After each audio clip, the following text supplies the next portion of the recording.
Thanks for joining us today on Cece and Doc Talk, where we talk about everything under the sun. You never know quite what you're going to get, but you'll always be entertained.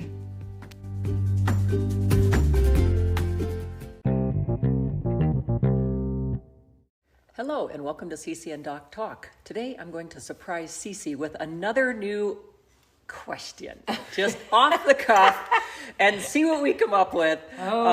These are right in the middle of coffee hour. Morning coffee hours. I haven't even finished the whole cup yet. Look out. Oh, it's only half caffeine anyway, so it's not really. Okay, never mind. Okay, moving on. I can see where this is going to go already. Focus. All right. What does being a respectful friend look like? You know, like firefly type friend or just casual friend, lifetime friend. But really what it comes down to is, what is a respectful friend? What do they behave? What does it look like in action? It's easy to do the disrespectful part, right? Right. And I'm stumbling with my words there. Disrespectful part. Yes. So I understand where this is coming from because we have a friend whom we love dearly, and we do feel like sometimes she gets taken advantage of, or that people don't always appreciate all that she puts into things, right? Yeah. And so, so I think that's a good question. Like, what was the question? What makes a respectful friend or a respectful friendship?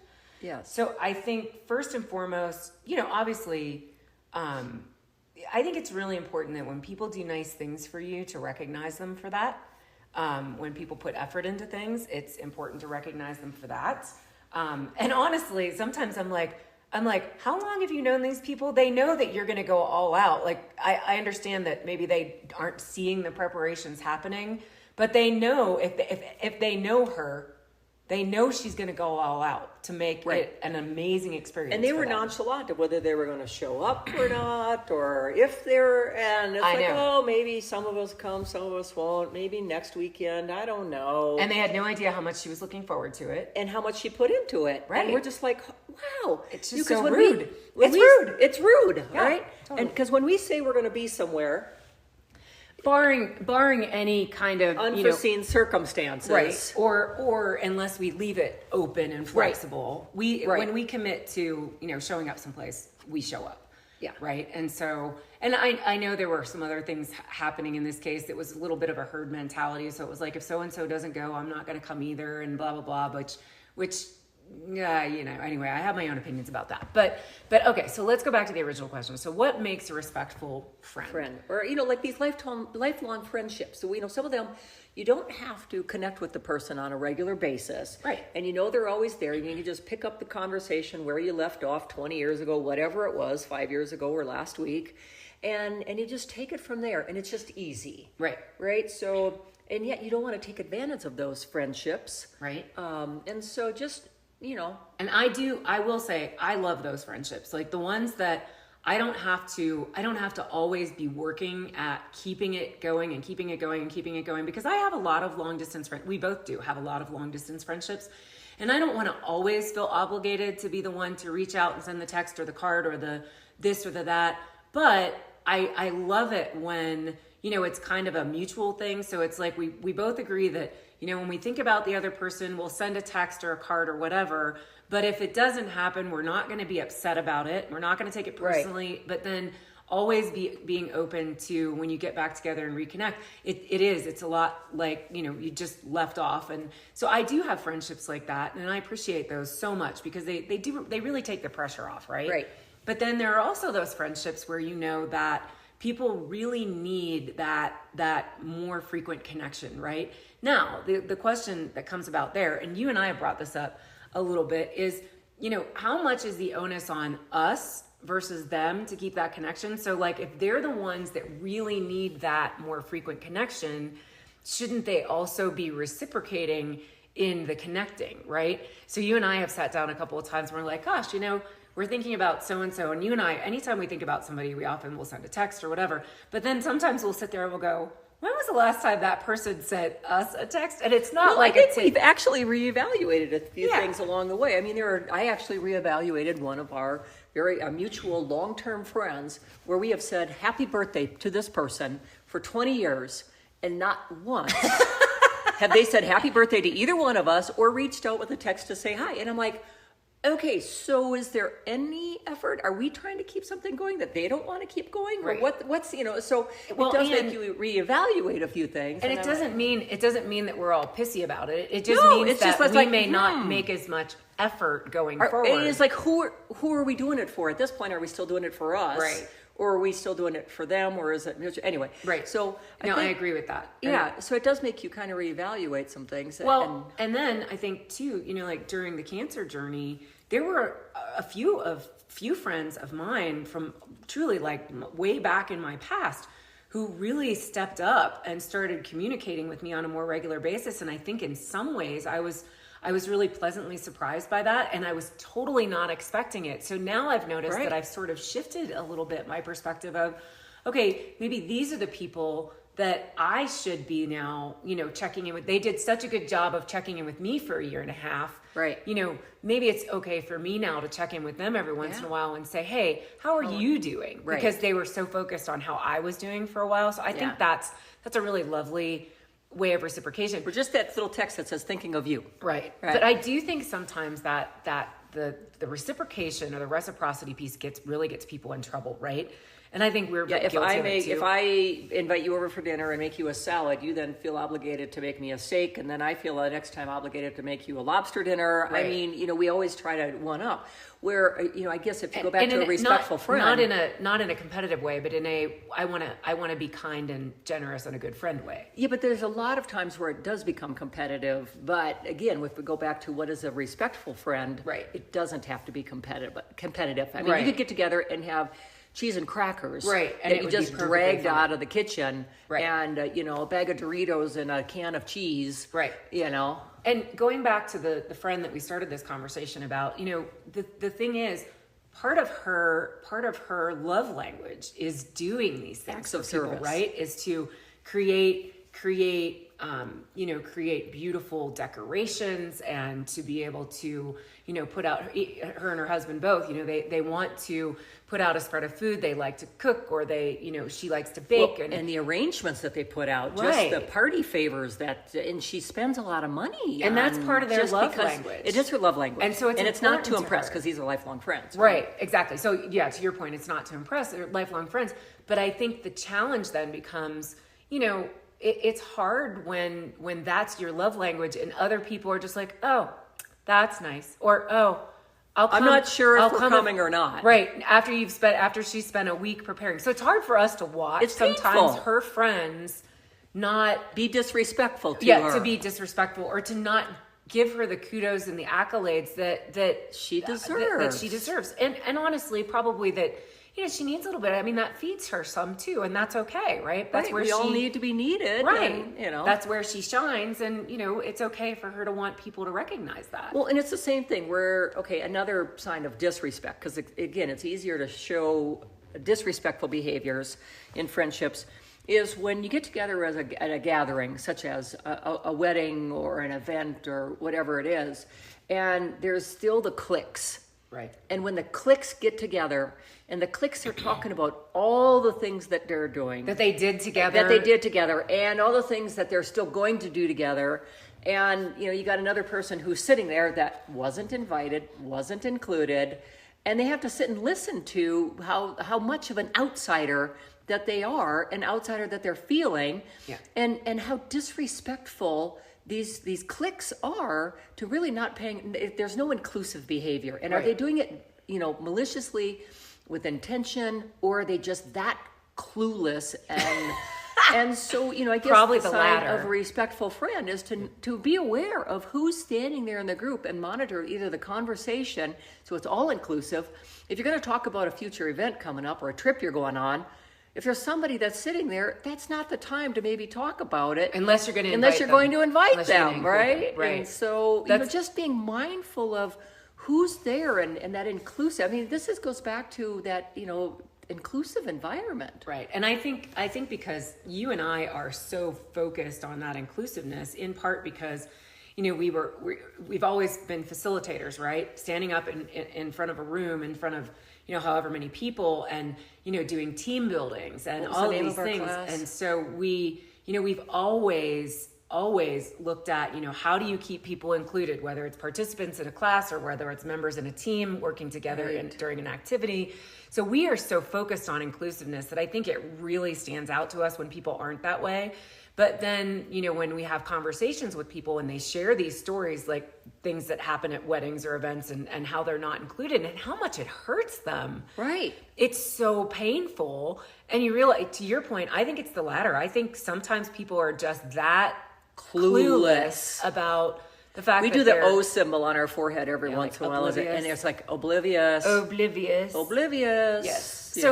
So what suggestions do we have then for being maybe more, not just more attentive friends, but more respectful friends, and even maybe peripheral friends, right? So, there's the inner circle and the outer circle. If you and your inner circle are hanging out, but there's people from your outer circle there, what should you be censoring so that they don't feel like you're being a rude asshole? So it's obvious they're in the out group, right? Yeah, nothing like making me feel more like an outcast. Right. I think I would go, if I were to give suggestions. By the way, we don't mind not being included, just so you know. I do. No, sometimes. It depends on what it is, Right.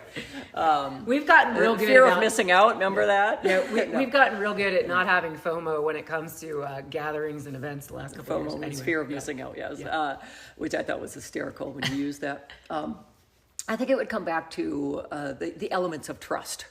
Right? So there's that being responsible. If you say you're going to be there, be there. Unless you at least communicate, in advance or if it's some sort of emergency, but still constant communication so that somebody's not hanging out there, because that lack of responsibility really does indicate to someone that they can't be trusted, or And if you're not going to show up 2 days before, for goodness sakes, say that, because then it'll save that person 2 days of preparation. Right. Don't wait till the last minute to go, oh, by the way, we're not coming. that more regular communication or whatever, being responsible. Right. And I also think in terms of being responsible, it's okay for the injured party, so to speak, or the other friend who might be facing that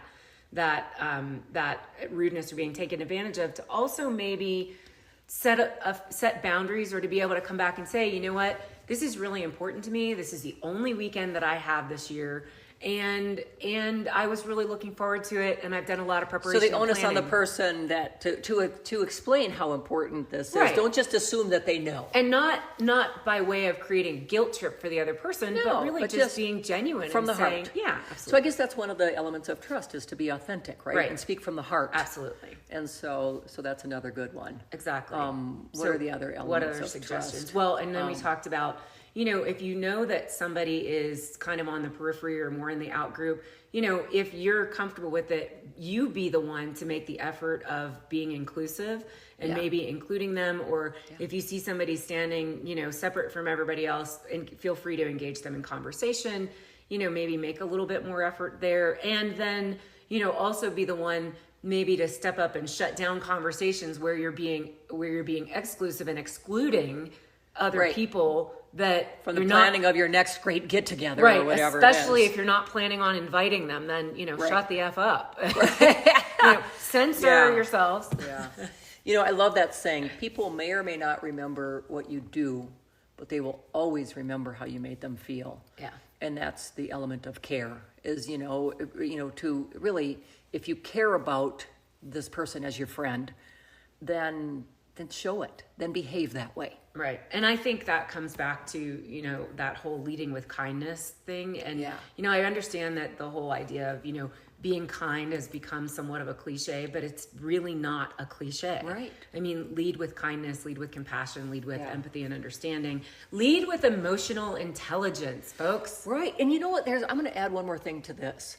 If you use sarcasm as your love language and you think that being funny is your way of being included or your way of connecting, well, it's one thing to be funny just because you're funny, but it's another thing if you're using sarcasm and it's degrading towards somebody. Doesn't matter who it is. If you're using that defacing sarcasm, it's not funny. Right. And it doesn't make it so that other people want to be your friend, or that if you think you're trying, you're getting on the in group by using biting sarcasm, you're not. Yeah. In other words, don't be a mean girl. Don't be a mean girl. Don't be a mean girl and pick on somebody else to make yourself feel better or look better in the eyes of everybody else. Yeah. And sometimes people do it so subtly. And quite honestly, I think people do it completely subconsciously too, right? Like they have no idea. They just cut somebody off right at the knees and insulted them, and whether they're there or not. Right. And other people in the room are going, what? Yeah, because there is, if you go back to one of our very early podcasts on real colors, one of the colors, which is blue, can pick up they feel the that emotion so deeply, and it truly is. It's painful for them to experience, other people seeing that. And then in terms of respectful behaviors, I think the other thing is, don't always expect that the person who's good at all this stuff, like the planning and the party preparation and the cooking and the decorations, don't always expect that person is going to want to be in charge of all those things every time. And offer to help. What can I bring? Knowing that they're going to go all out of their way to make it a great experience, to say, what else can I bring? And they're going to say nothing and say, no, I really like to contribute. I'm going to bring something. What can I do? And in that case, then the friend who should be able to say at that point, okay, I understand that's important to you. Feel free to bring something in. Instead of saying, no, that's okay, you don't have to bring anything. Here's the other thing It's okay to say to bring something. There are a lot of times where we've seen this person step up and do all this stuff because she's been asked to do it. And rarely do people offer to financially compensate her for the cash outlay that's that she had, the money that she spends in creating some of these things for people is exorbitant sometimes. And I think it's super important that people recognize that it's okay to offer to, and again, she's going to have to be okay with sometimes saying, I'd be okay if you chipped in with this. And we know that that's not her MO. Like, she's definitely the person who goes, no, I got it. Don't worry about it. But you should still always offer. If she chooses not to accept that, that's on her. But it's okay to say. Well, I mean, because you and I, we talked about this when we used to go boating. Right. How many times did we have people over and we drag them around the lake all day on the tubes? Hours. And you know what? Kids don't get tired tubing. But I tell you, the gas tank does. Right. And it used to be, I don't know what it is now. Well, back in Denver, we had to fill the boat with premium gas, and I think back then it was $4 a gallon at least. Right. Yeah. And it was a 35-gallon tank. I mean, and so, we're dumping $150 into this to dry, and they're like, hey, thanks for the great afternoon. See you later. Not even a gesture of, hey, can I give you $20 for gas? I brought a 6-pack. I drank 3. Yeah. See ya. And can I take the other 3 with me when I leave? You're not gonna drink these. And it's like, wow. And honestly, I mean, we always knew that. I mean, here's the thing.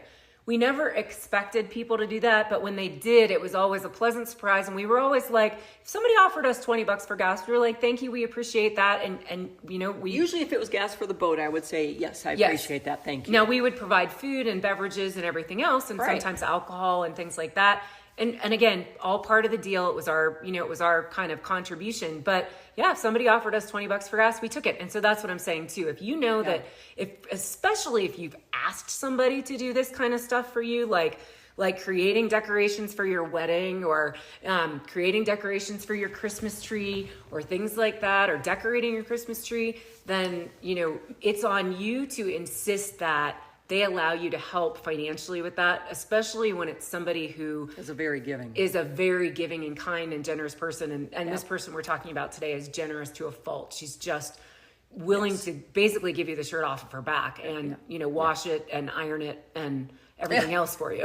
She is that good of a person too. So, Exactly. And that's why we call her one of our firefly friends. She is. She's our firefly friend. But nobody has to die. Nobody's got to die. Yeah. Nobody's dying in this episode. Yeah. Any episode. Yeah. Unspoken expectations are predetermined resentments. I'll say that again. Unspoken expectations are predetermined resentments. And let's end on that note. Have a beautiful day. That's the biggest piece of advice for sure in this case. So if you expect something, say so. All right. Have a beautiful day. Thank you. Thanks for tuning in to Cece and Doc Talk. We'd love for you to follow us on social media at CC and Doc. That's CCNDOC. And you can visit our website at ccanddoc.com. We also take monthly donations to support this broadcast if you're so inclined. We'd love to hear your comments, suggestions, and questions, and we'll do our best to respond. Thanks, and have a fantabulous day.